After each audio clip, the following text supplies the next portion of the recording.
There aren't many cartoon series that are older or more enduring than Tom and Jerry. From the early 1940s to the late 1950s, the quintessential era of lushly animated, beautifully scored short cartoons that screened in movie theaters before a film. A gray cat named Tom and a brown mouse named Jerry fought each other to the near death dozens of times. Why? Well, Tom was a cat, and Jerry was a mouse. It's the natural order of things. Also, Jerry was much smarter than Tom and tended to always foil the cat's plots and inflict just as much violence in return. Head-to-head animated combat, pop culture duos, and delightful mayhem just wouldn't be the same had Tom and Jerry not laid out the template 80 years ago.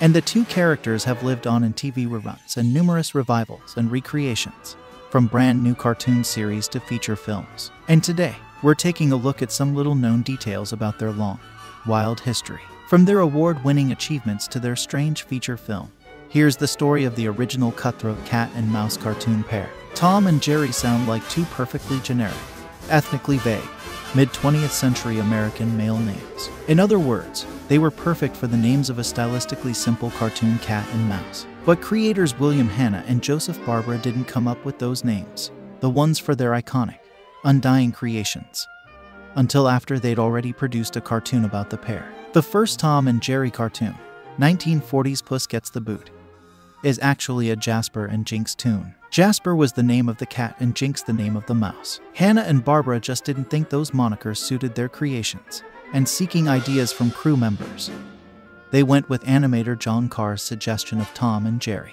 Carr didn't invent that pairing of words that just happened to sound good together. Tom and Jerry was a phrase floating around the English language for more than a century. In 1821, British writer Piers Egan wrote Life in London, the stories of a couple of roustabout toughs named, you guessed it, Tom and Jerry. The book was so successful that it inspired a stage play and a boozy eggnog cocktail called The Tom and Jerry that would ultimately outlast the popularity of the source material. In the late 19th century and into the early 20th century, crude, broad, and terrible stereotypes of African American characters were common in popular culture, holdovers from both the slavery era South and vaudeville. This included things like white performers donning blackface and adopting certain vocal patterns to both embody and mock African Americans, along with character archetypes like the one known as Mammy, generally a heavyset, older African American woman working as a cook, maid, or servant. Such cultural norms persisted well into the 1940s and 1950s. And sadly, Tom and Jerry cartoons of that era featured a stereotypical character named Mammy Two Shoes, who worked in Tom and Jerry's house and would show up to yell at Tom when she caught him doing something bad. Mammy Two Shoes appeared in the first Tom and Jerry short, Puss Gets the Boot, and then showed up in 18 more. Fortunately, she was retired after the 1952 cartoon Push Button Kitty. But anyone who saw Tom and Jerry cartoons on TV likely never saw Mammy Two Shoes. As times progressed and the presence of characters like Mammy Two Shoes was scrutinized as both outdated and racist, the character was edited out of the prints shown on TV.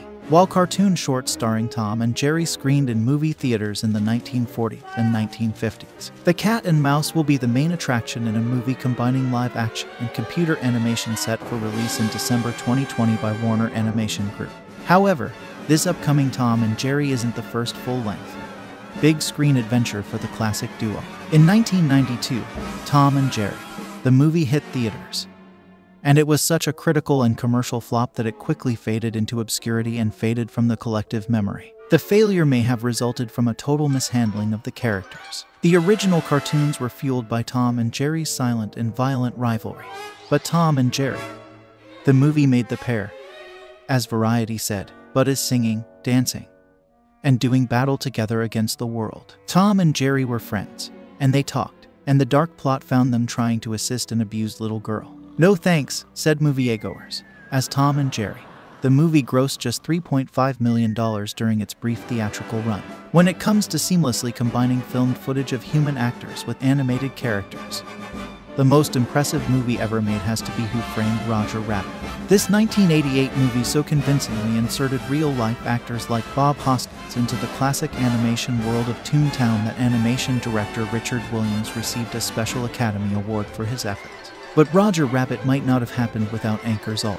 This 1945 musical about sailors having some adventures on shore leave starred Frank Sinatra, Gene Kelly, and in a fantastical storytelling sequence, Jerry from the Tom and Jerry series. Kelly's character spins a tale about how he met and helped out a lonely mouse king, and the two dance on screen together. Their moves immaculately synchronized through the dual powers of human choreography and intensive animation, then mashed up together in an editing room. Despite a lack of evidence, and how a few minutes of internet research can easily prove or disprove most anything, urban legends and myths about pop culture persist. There's even an especially dark one about Tom and Jerry. Reportedly, the final Tom and Jerry cartoon ends with a real and disturbing finality, with both characters killing themselves by way of lying down on train tracks and getting run over. Yep, Tom and Jerry commit suicide. However, like about 99% of urban legends, this isn't true, but some nuggets of truth have been exaggerated. In the 1956 short Blue Cat Blues, Tom gets incredibly despondent when his girlfriend leaves him for another cat, and Jerry tries to pull him out of his funk, only to have his best mouse gal pal dump him, too.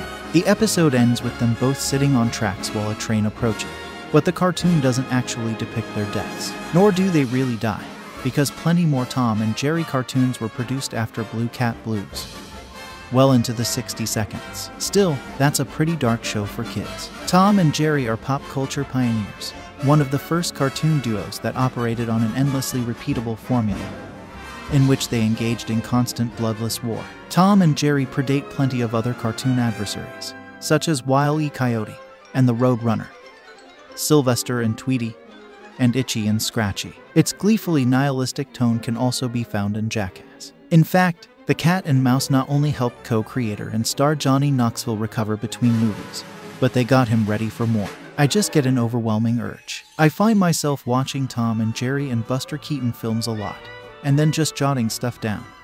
And then the next thing I know, I'm like, I just want to get the guys together immediately and start shooting, Knoxville told Vice. Tom and Jerry is often thought of as frivolous entertainment for children. It's simply something pleasant and familiar that's aired on television, both on kids' networks and on local stations, for decades on end.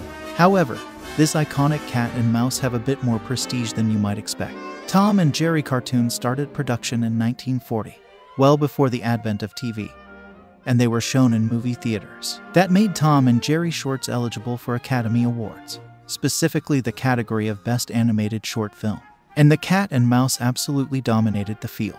Between 1940 and 1954, 13 Tom and Jerry shorts received Oscar nominations. Crazier still, Tom and Jerry won the Academy Award 7 times, including a 4-year victory streak and one in 1949, when The Little Orphan beat another Tom and Jerry cartoon, Hatch Up Your Troubles. Of the many theatrical cartoon franchises of the pre-television era, no one received more awards show hardware than Tom and Jerry. Tom and Jerry cartoons feel like they're about as innocent as cartoons get. After all, they were made in the 1940s and 1950s. They were shown to kids for decades, and they aren't nearly as violent as the stuff kids are into these days. Half the superhero cast of Avengers, Infinity War dies, after all. But Tom and Jerry cartoons are hardly innocuous. Over the years, individual installments have been heavily edited or straight up banned by TV networks around the world. The cartoon franchise received its most fervent criticism from Salah Abdul Sadek, head of the State Information Service of Egypt. At a speech at Cairo University in 2016, the official claimed that Tom and Jerry cartoons depicted the violence in a funny manner, and the message that, yes, I can hit him, and I can blow him up with explosives, thereby normalizing violence to viewers. Sadek believes that Tom and Jerry are partly responsible for the epidemic levels of violence that's plagued the Middle East for decades, which is quite a claim. Theatrical producers can make a musical out of almost anything. There was a Spider-Man musical on Broadway for a while, and the most popular thing on the stage in ages is Hamilton. The story of the founding of the United States is told through hip-hop. One of the longest-running Broadway shows of all time is Cats, a loosely connected string of vignettes starring people writhing around in cat costumes. And when it comes to weird animal suits and head-scratching weirdness, you could say that Cats is a predecessor for the stage musical version of Tom and Jerry. Spanish stage director Leandro Panetta put the whole thing together for a run in Buenos Aires, Argentina, in 2011. Based on the Tom and Jerry cartoons The Two Mouseketeers, and The Cat Above and the Mouse Below.